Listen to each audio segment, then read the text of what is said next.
আমি এই লেসনে আপনাদেরকে আরেকটি সোশ্যাল মিডিয়া বা সোশ্যাল বুক মার্কিং সাইট সম্পর্কে আলোচনা করছি। এটি হচ্ছে designfloat.com। আপনারা যদিও সোর্স ফোল্ডারে দেওয়া আছে সব কিছুই, তারপর আপনারা দেখে নিতে পারেন designfloat.com। তো এই সাইটটি মূলত এই সাইটটির মাধ্যমে আপনি ভিজিটর বাড়াতে পারেন যদি আপনি ডিজাইন, মাল্টিমিডিয়া, ওয়েব ডিজাইন এই সমস্ত বিষয় নিয়ে কাজ করেন। সাইটটির অ্যালেক্সা এবং পেজ র্যাঙ্ক খারাপ না। আমরা পেজ র্যাঙ্ক দেখতে পাচ্ছি 10-এ 5, অ্যালেক্সা 4950। বেশ ভালো ভিজিটরই আছে বোঝা যাচ্ছে। সো এই ভিজিটরের কিছু অংশ আপনি পেলে মন্দ না। তবে মনে রাখতে হবে এটি এই সাইটটির এই সাইটটি আপনি আপনার সাইটের কন্টেন্টসকে সাবমিট করাতে পারেন, যেমন এরা করেছে।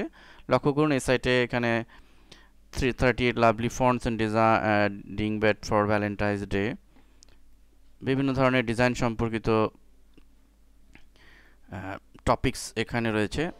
Create a pattern, text effect in Illustrator. তো এইখানে ক্লিক করলে আমরা যে বিষয়টি হচ্ছে সে পাঠিয়ে দিচ্ছে তা এই সাইটে, যে সাইটে নির্দিষ্ট এই সাইটে পাঠিয়ে দিবে, অর্থাৎ যে সাইটের টপিকস রয়েছে। তো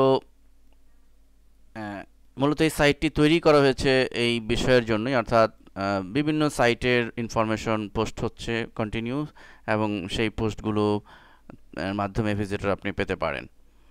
তো এখানে বেশ চমৎকার, বিশেষ করে আপনি যদি কোনো গ্রাফিক্স ডিজাইনের সাইট হয়, টিউটোরিয়াল সাইট হয়, রিসোর্স গ্রাফিক্স বা ওয়েব ডিজাইন রিলেটেড কোনো, তো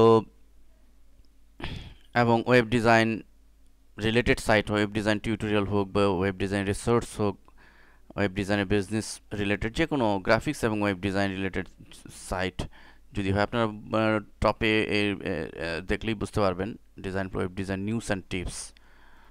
তো এই ধরনের সাইটকে আপনি এখানে বুকমার্ক করে ভিজিটর আনতে পারেন। তো এটির সিস্টেম ভেরি ইজি।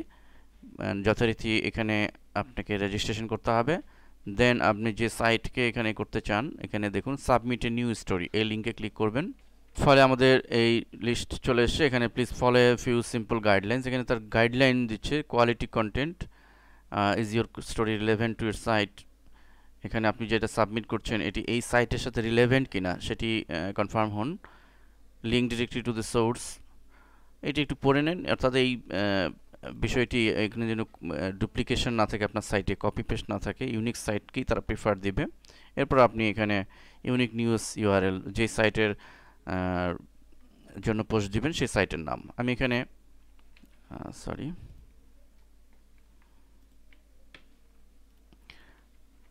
photoshopbrain.com এই সাইটটির নাম দিচ্ছি। এটি আমাদেরই একজন ক্লায়েন্টের সাইট। আমি যেহেতু এটি গ্রাফিক্স শেখার টিউটোরিয়াল একটি সাইট, এই জন্য আমি বোঝার, যেহেতু এটি গ্রাফিক্স রিলেটেড বিষয়, এই জন্য আমি এটি দিচ্ছি। দিয়ে কন্টিনিউ বাটনে ক্লিক।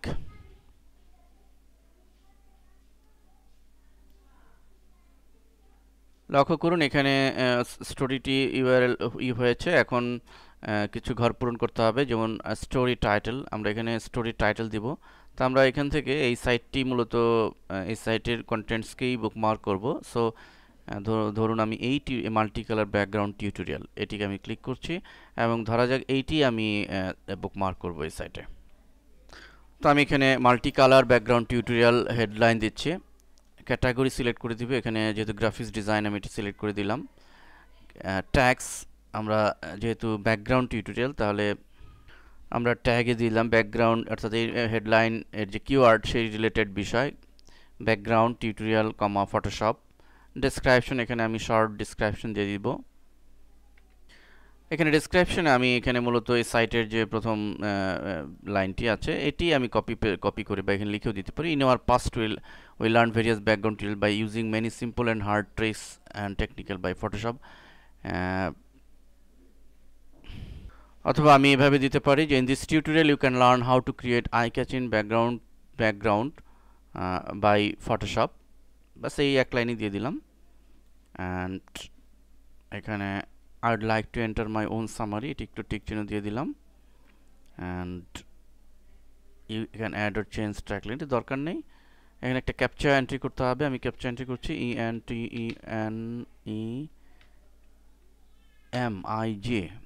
এবং AHA। প্রিভিউ অ্যান্ড সাবমিট বাটনে ক্লিক। ডান। লক্ষ্য করুন অলরেডি এটি সাবমিট হয়েছে, মাল্টি কালার ব্যাকগ্রাউন্ড টিউটোরিয়াল, এবং তার সরি এটি শো করছে যে কীরকম এর প্রিভিউ দেখাবে। ফাইনালি সাবমিট করার জন্য এখানে সাবমিট বাটনে ক্লিক, আমি এখানে ক্লিক করছি। নাও ইটস ডান। তো লক্ষ্য করুন আমরা এই সাইটে এটি অলরেডি তৈরি করেছি, এবং এটি যেহেতু একটু সময়ের ব্যাপার, 2-4 মিনিট 10 মিনিট পরে দেখবেন যে এটি অটোমেটিকলি এখানে শো করবে। এবং সবচেয়ে বড় কথা যে এই কিওয়ার্ডের একটি ব্যাকলিঙ্ক অথবা আমার সাইটের একটি ব্যাকলিঙ্ক এই একটি ভালো পিআর সাইটে তৈরি হলো, এটি আমার এসইওর জন্য এফেক্টিভ হবে। এছাড়া কিছু না কিছু ভিজিটর ডেফিনেটলি পাবো। ধন্যবাদ সবাইকে।